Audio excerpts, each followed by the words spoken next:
बहुत सारे लोग एक दूसरे की ओर देख रहे थे जब मैंने कहा कि रात को जा रहे हैं, खा रहे हैं, पी रहे हैं, पार्टी कर रहे हैं, सुबह मेडिटेशन कर रहे हैं। इसका मतलब बहुत सारे लोग ऐसा ही कर रहे हैं। यम नियम आसन प्राणायाम प्रत्याहार धारणा, 6 सोपान पार करने के बाद योग में 7वें सोपान को ध्यान कहा गया है। ये 6 चरण पार करने के बाद आप ध्यान में पहुंचते हैं। अभी तो YouTube पे you just touch the screen और start meditating. No, it's not going to happen that way. आप वो जो भी हो आप जानो, लेकिन वो ध्यान नहीं है। दैट इज नॉट मेडिटेशन, क्योंकि उसकी एक प्रक्रिया है, देयर इज अ प्रोसीजर। ऐसे ही यहां भगवान कह रहे हैं भाई मुझे जानना है तो एक प्रक्रिया है, एक प्रोसीजर है, उसको फॉलो करना पड़ेगा। सबसे पहला काम क्या करें, क्योंकि भाई हम जिस ग्राउंड पर खड़े हैं हमको वहीं से शुरुआत करनी पड़ेगी ना। जहां हम खड़े हैं हमको अपनी जर्नी वहीं से शुरू करनी है। हम कहां खड़े हैं? हम पड़े हैं द्वंद के बीच में, कभी ये कभी वो, कभी ऐसा कभी वैसा। आप देखो एक ही समय में, एक ही थोड़ी सी देर के अंतराल में आप देखो मन में कभी कितना शुभ विचार है, कभी कितना अशुभ विचार है, कितनी अपवित्र बात मन में आ जाती है। और वही मन कभी कभी भजन की बात भी करता है, कभी कभी सत्संग की बात भी करता है।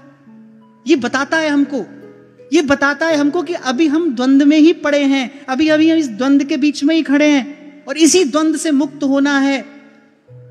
और इस द्वंद से मुक्त होने की विधि यहां भगवान बता रहे हैं। इसलिए मैंने कहा छोटी छोटी बातों से शुरुआत करिए। नहीं जा सकते आप मंदिर, अभी सीधे ध्यान में बैठकर आपका मंत्र जप करने का मन नहीं होता, कोई चिंता की बात नहीं है। And don't try to impose all this on your head, otherwise it will be a burden. ये बोझ हो जाएगा, आप इससे उपरत हो जाओगे, इससे बहुत दूर भाग जाओगे आप। पहले दिन जब आप जिम जाते हैं, अगर आप जाते हैं या गए हो तो पहले दिन ईगो लिफ्टिंग करना इज वेरी डेंजरस, राइट? धीरे धीरे पहुंचते हैं आप वहां पर। अच्छा देखो, जो जिस वेट को पहले दिन आपको देखने में भी डर लग रहा था, 1 साल के बाद आप उसको बहुत प्रॉपर्ली लिफ्ट करते हैं। प्रैक्टिस, अभ्यास, परसिस्टेंस, कॉन्टिन्यूटी, डिसिप्लिन, उसने आपको वहां से वहां तक पहुंचाया। The same process is here. तो अगर आज मान लो मंदिर जाने की इच्छा नहीं है, मंत्र जपने का मन नहीं करता, ध्यान में बैठने की इच्छा नहीं है, कोई बात नहीं। जहां आप रहते हो वहीं आसपास देखो कोई ऐसा व्यक्ति जिसको आपकी थोड़ी सी मदद की जरूरत हो, जिसको आपकी थोड़ी सी सहायता की जरूरत हो। Just start from there. इससे क्या होगा? इससे होगा ये, धीरे धीरे आपका सत्वगुण बढ़ना शुरू होगा। हाँ, एक बात मैं बहुत बल देकर कह रहा हूं, जो आपको, हमको, सबको विचार करना चाहिए, और वो है आहार की शुद्धि। It's a very important point, क्योंकि धीरे धीरे मैं देख रहा हूं कि अगर सबसे ज्यादा विकृति अगर कहीं आई है, सबसे ज्यादा अगर कुछ बिगड़ा है ना, तो वो हम लोगों का आहार बिगड़ा है। हमारे यहां योग शास्त्र में कहा गया है, आपकी कॉन्शियस पर सबसे इंटेंस इंप्रेशन अगर किसी चीज का है तो वो आपकी डाइट का है, वो आपके आहार का है। आहार में अगर अशुद्धि है तो आप समझिए कि आप पहला कदम भी आगे नहीं बढ़ा सकते।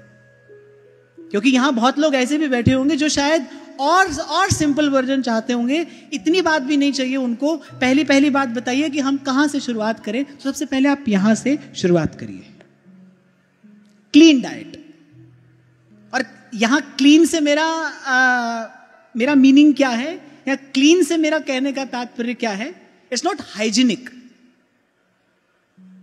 I am not talking about hygienic, I am talking about ऐसा डाइट जो आपके जीवन में सत्वगुण बढ़ाए। और सत्वगुण बढ़ाने वाला डाइट क्या है? आप किसी नेचुरोपैथ से पूछ सकते हैं, किसी योगाचार्य से पूछ सकते हैं। और ये दोनों आपके भाग्य में नहीं हो तो आप सबके भाग्य में गूगल तो है ही, वहां से पूछ लेना, थोड़ी बहुत जानकारी आपको वहां से मिल जाएगी। क्यों? क्योंकि भाई शास्त्र पढ़ने का समय तो आपके पास है नहीं, रेडीमेड नॉलेज चाहिए सबको। मैं तो उस दिन कह ही रहा था कि भाई आधे से ज्यादा ज्ञान तो आज पॉडकास्ट पर ही मिल जाता है। संतों के पास में, गुरुजनों के पास में जाकर बैठने की, उनसे प्रार्थना करने की, इतनी मेहनत करने की जरूरत क्या है? सब कुछ तो आपको वही मिल रहा है।